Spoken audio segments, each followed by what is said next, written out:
The following video contains spoilers. We suggest watching the episodes alone in the dark. No, no, no!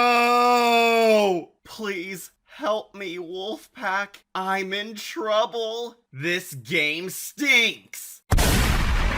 Curse you, all ages market. Oh, howdy, folks. Catastrophe here, and when I'm not being the best piece in Monopoly, I'm reviewing classic horror fables. Speaking of which, Goosebumps is back, ready to play a little game. And that game is another fan favorite, the Haunted House game. Boo! They still haven't made the Mild House video game. Shut up, House. The Haunted House game is naturally an astounding story premise, involving innocent gamers getting sucked into a fictional toy world, in order to play their way out, and learn some lessons along the way. Not a new concept, but definitely an incredibly fun one, since game worlds coming to life always contain so much potential and awe-inspiring visuals for the fantastic, which this episode succeeds at. Yahoo! However, this is another one of the experimental plots of Goosebumps, where we were drifting away from horror again during the hit-or-miss third season. Oh no! The Haunted House game is based off of one of R.L. Stine's short stories, from his collection Even More Tales to Give You Goosebumps. So you can expect quite a lot of changes in the story in order to retool it into a longer episode.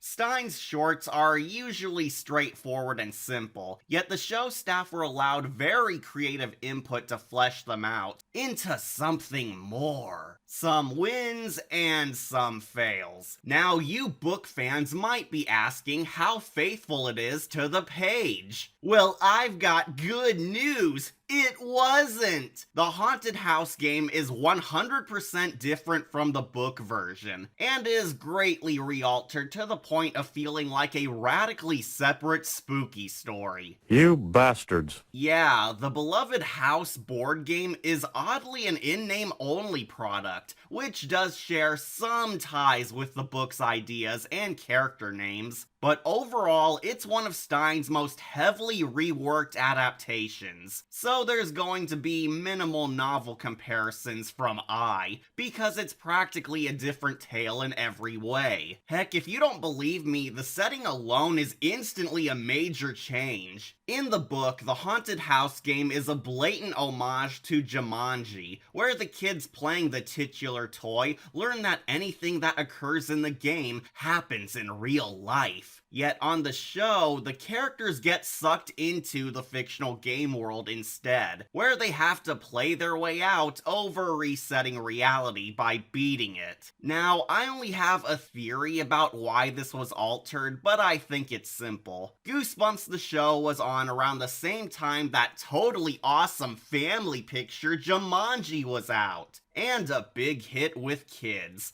And Stine's story is clearly inspired by it, so I think the show sought to avoid being seen as a ripoff or lawsuit BS by shifting it into a game world instead of the game's summoning scares in the real world. The Haunted House game is basically Jumanji wearing a Halloween costume, yet does that make it stand out on its own? We're about to see. I've seen a few horror anthology shows pay tribute to iconic legends before, even on The Haunting Hour and Tales from the Crypt. So don't worry, this being spooky Jumanji isn't a prob at all. It's only my thoughts on why the novel blueprints were phased out. However, believe it or not, I tread carefully this time because this is seriously one of the rare episodes I never saw as a kitten. You what? Yeah, I totally missed out on this arc in my youth, even when Goosebumps played after The Haunting Hour, and just never saw it until for this review. So I'm afraid I'm going into this with my grown adult eyes, and will try to judge it carefully with my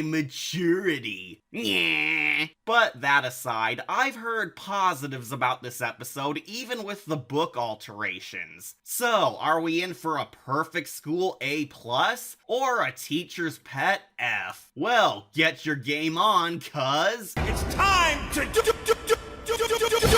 this is our wacky playthrough on a childhood classic, the Haunted House game.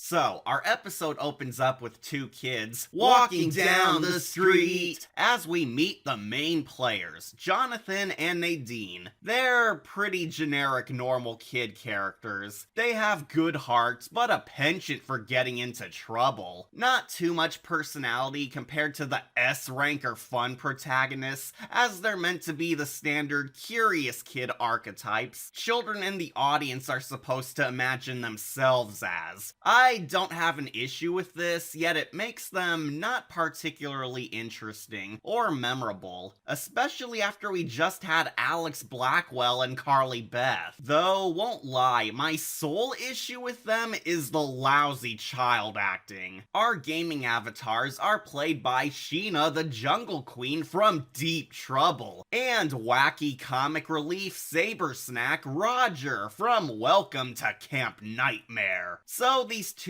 clearly have acted well on decent episodes, but somehow they got noob XP. Sorry, Goose fans, but they miss more than they hit. If we want to get out of here, we have to get back to the house.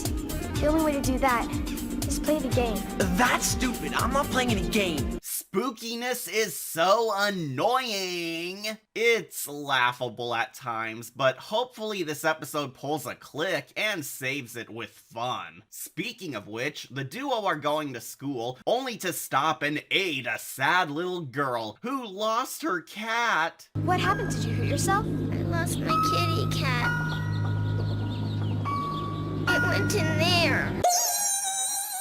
It's okay. We'll get it for you. As a feline, you've earned my respect. Already, this is vastly different from the short. On the page, the kids are simply babysitting Jonathan's younger siblings during a thunderstorm, where of course they find the Haunted House game. But the show wanted more flair, so instead they enter the House of No Return, only to get lost in it themselves until finding the game sealed inside. It warns you early on that this isn't going to be the story you know, but they at least make up for it by adding an eeriness early on. First minute, and the kids already tread right into danger. Here, kitty kitty.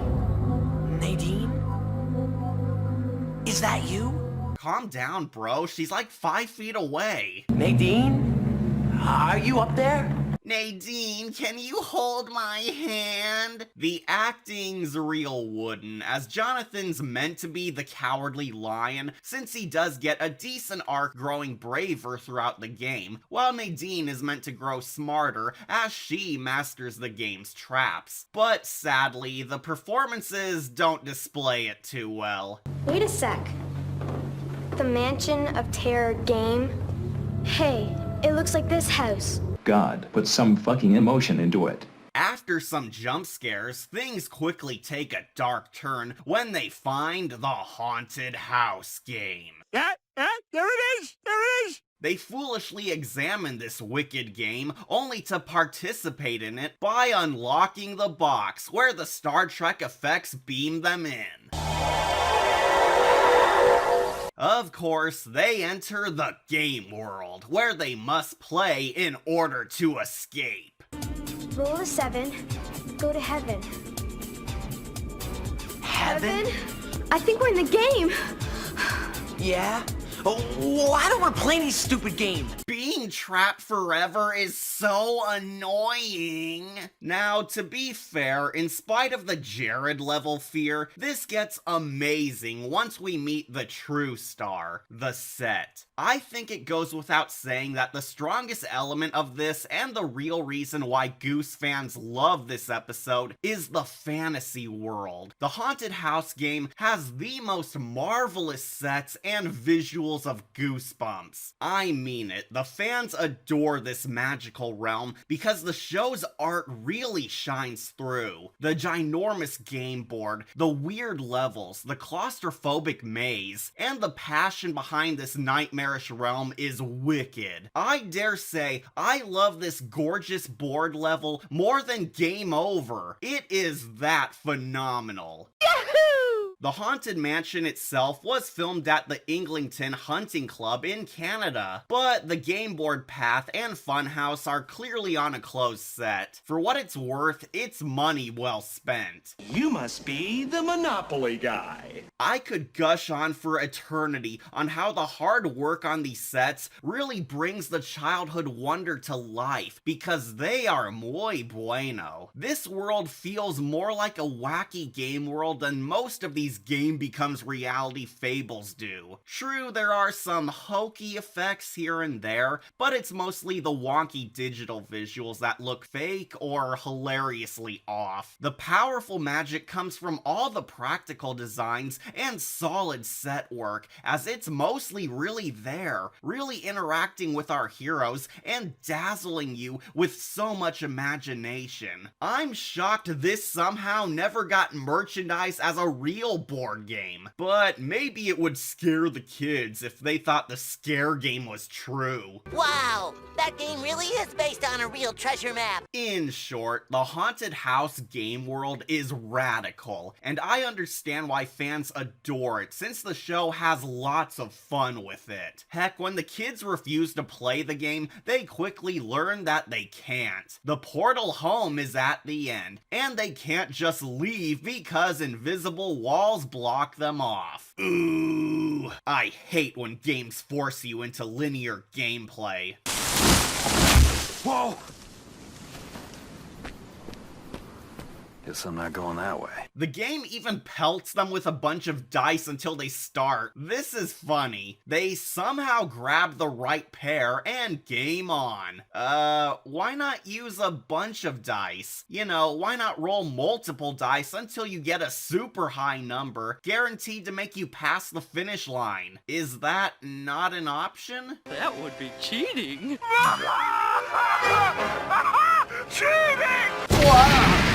When did board games get so complicated? So they play it normally, or at least as normal as a hellboard gets. The Haunted House game acts like Mario Party. As they race to the finish, they enter mini-games on each space, and must win clues or items for their inventory, which will help make beating it easier. Sadly, being a half hour, we don't get to see every square, yet the show has a blast with this, and plays around with new creepy settings and characters to make the board game's danger serial, as well as bring the toy itself alive. Find the finder and take it if you dare. But watch out. You might be in for a scare. That's the kind of motto you'd hear on a cheesy Canadian show. The Haunted Mansion game is definitely creative with its mini-games, like the kids having to find a compass in Captain Cutler's tomb.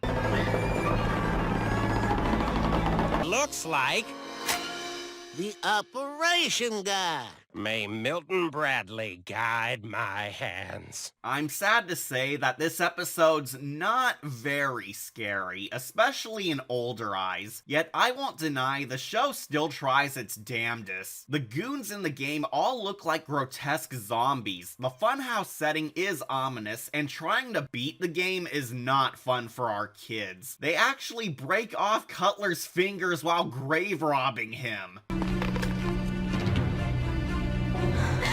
Nadine! A Disney picture. And we get a cool jump scare of him teleporting behind. Even a cynic like me can enjoy frightening children with these tricks. The kids evade danger thanks to dice rolls moving them forward or out of trouble, so they at least adapt as they play. They and the audience quickly learn that there's more to this game as it seems. The haunted house game is subtly implied to be alive itself, and delights in toying with the players, as some of the cards contain riddles or cryptic clues to win, but the scares try to overwhelm them just to make it harder. The fact that the game also forces the victims to figure out the clues or die truly does fuel high suspense and decent tension. It definitely won me over since the journey itself is worthwhile entertainment, though it does still have some meh scares. Jonathan, this thing just moved! It's not moving now. Ah, a talking head! Thankfully, the writing for the game does feel clever, like when they figure out they have to put together a fishing rod for a power-up. Rod and reel. R&R means rod and reel. The clues warn them what they'll be up against, as sometimes they literally have to solve puzzles to upgrade. Boy, I really hope there isn't a doggy-do level. Doggy did what doggies do. But the challenges are unrelenting, like when John Carpenter's The Fog almost nets Johnny Boy, but the graceful die free them again. The escalation and new opponents truly make the story unpredictable, as well as the game increasing its difficulty. They later encounter some old ladies who trick them with a cursed artifact, and the idiot loses their die. Yet the kids catch on to things, so John steals the enemy dice to escape. This is a minor scary scene, but upon rewatch it actually reveals a horrifying twist. Those crazy old maids trying to kill them might be previous players trapped in the game too, since our protagonists are able to escape by stealing their dice, implying that the two old ladies were once players lured here themselves years ago, and gone insane trapped here until they were absorbed as a part of the game world. Damn you, Hasbro! This is truly the creepiest subtle scare of the whole episode, that the monsters might not all be creations in this world, but poor victims like our kid heroes who failed to win. This is clever foreshadowing to the darker twist, which I do like, but this scene adds a darkness worthy of Goosebumps, since I also believe it doesn't get as scary as this hint is. But by Jove, does it add a metric ton of fridge horror, since these two old crones also lost any hope out. Do not pass go. Do not collect $200. They make it to the final path, but are far from free. What was that? I didn't see anything. And you couldn't hear the evil laughing? What is with Jonathan and his distance skills?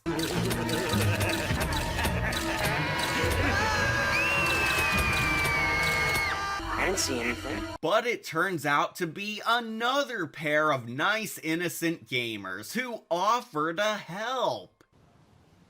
Right.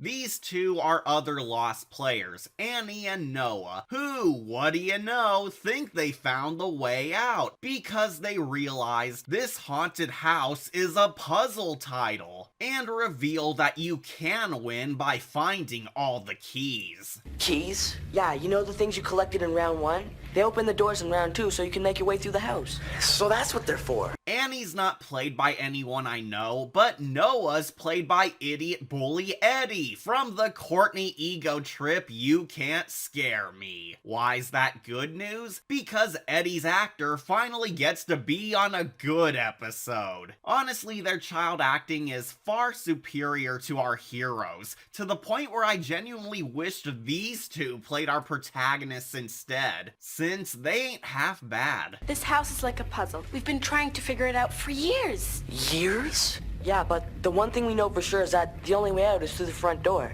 But the hard part is finding the front door. Now we have a chance to go with you if you can find your way out. They do have another massive character change, because in the book, Annie and Noah were actually Jonathan's younger siblings. They were the kids our protagonists were babysitting before they all got duped in the haunted house game. This was changed for the show because, spoiler alert, the duo are obviously hiding something. Come on, we're almost out of this. Would I lie? Now, I do think the idea behind these two does work on paper, but sadly in execution, it's not done 100% well, because the show makes it so obvious they're up to mischief. This is sadly another element which I don't like in this episode, but don't worry, it doesn't make me hate it, because I love that it ties into a grander twist surrounding the game. Tragically, I just wish the show didn't spoil the surprise too much like Ghost Beach, because it's just so in your face you can't ignore it. All we have to do is go downstairs and out that door. Let's go.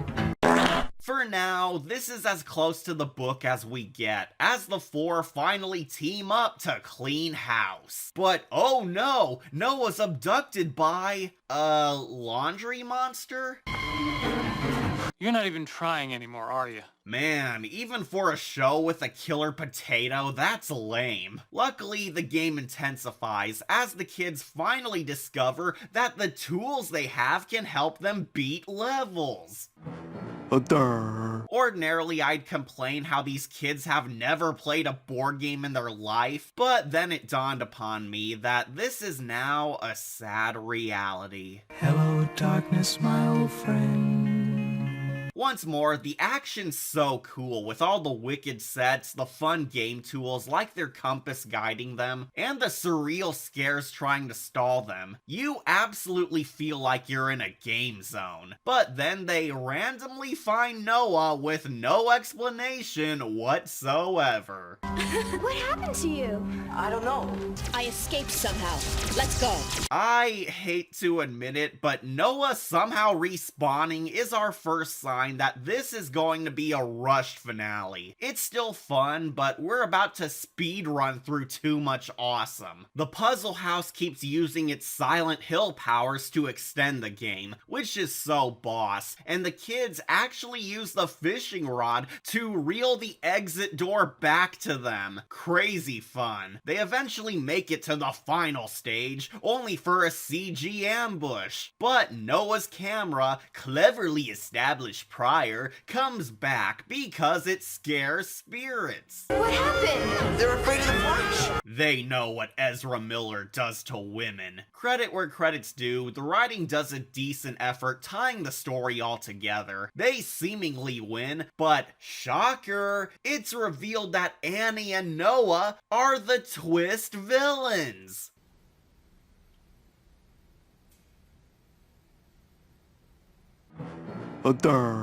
Yeah, we all saw this coming. It's a very loose allusion to the book's twist, but a tad more plot relevant, and saved by tying it further into the game. You see, Annie and Noah are actually two ghostly old men, the game's creators, and they did all this because they like to collect victims to be among their game chest forever. Now you're part of the game.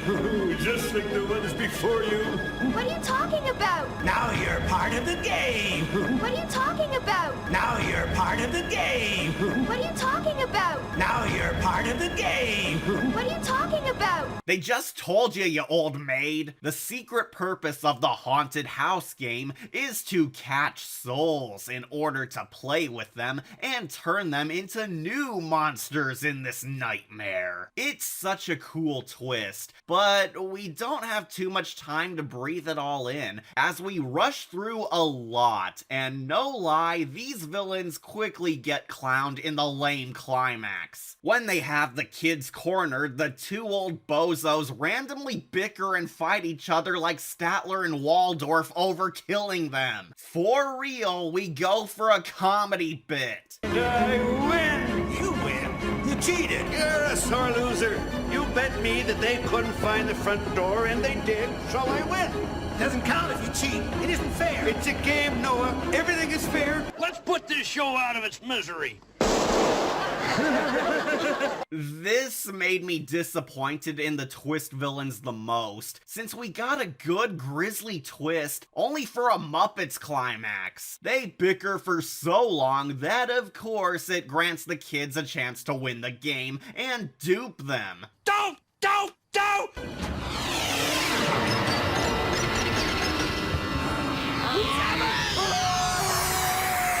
Oh no, we go to heaven!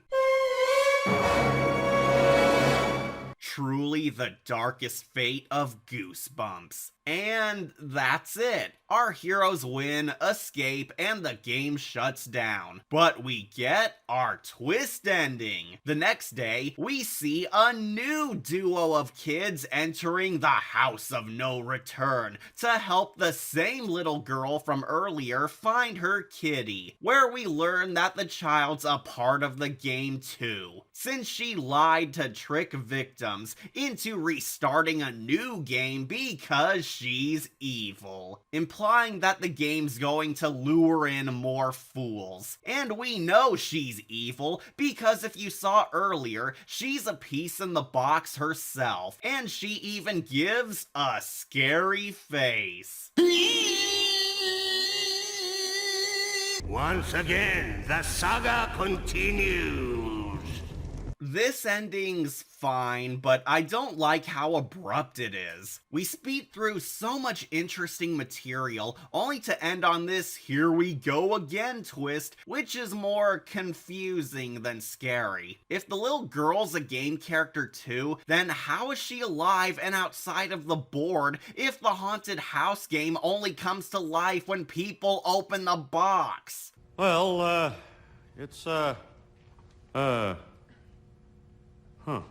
Is the creepy girl sentient? A ghost? The game creators in another form? What? It just raises too many questions.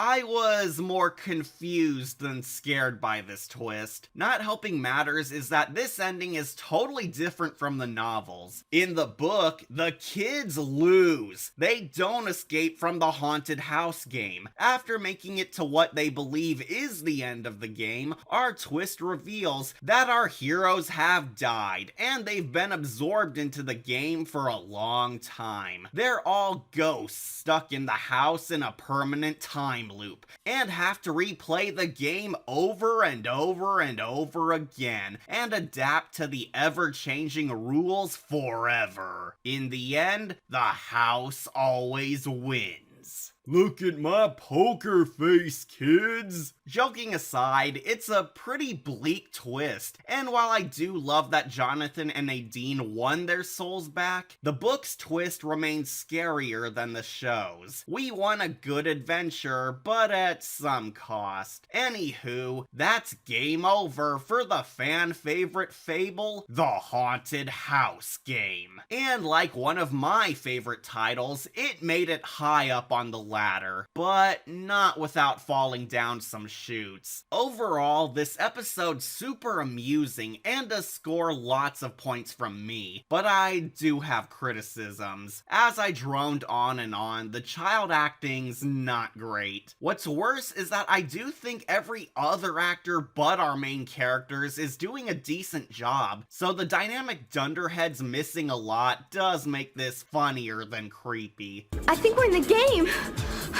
Yeah?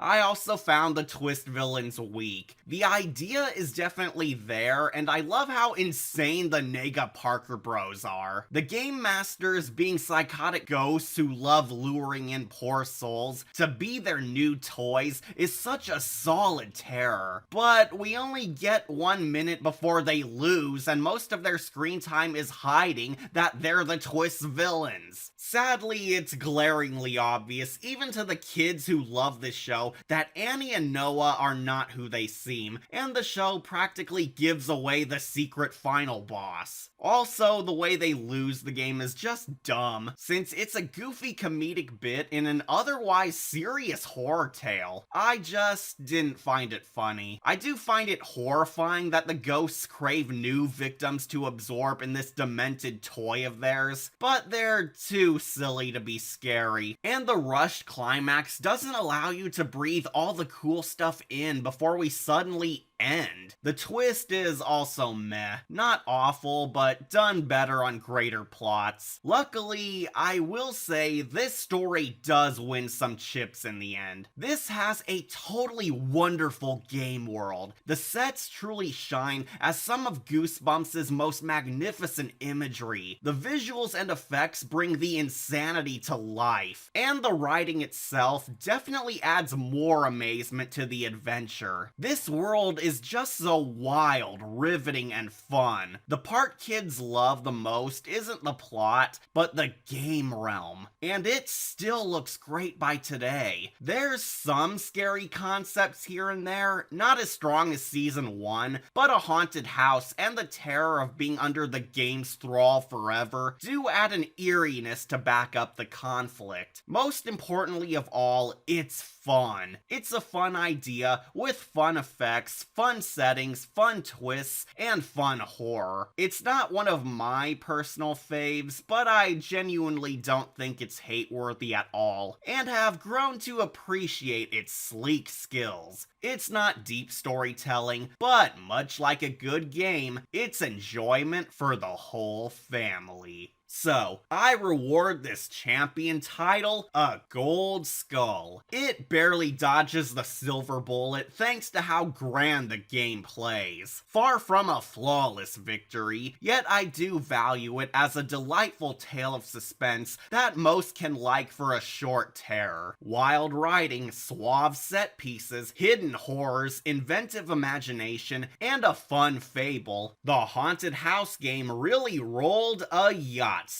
I'm your host, Catastrophe, and I wish we could go back to the simple ways of fun games. Come on, Cat! We got a motor race while tag team dueling the Parker Bros in order to win the Millennium Grand Prix!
Hey, it looks like this house.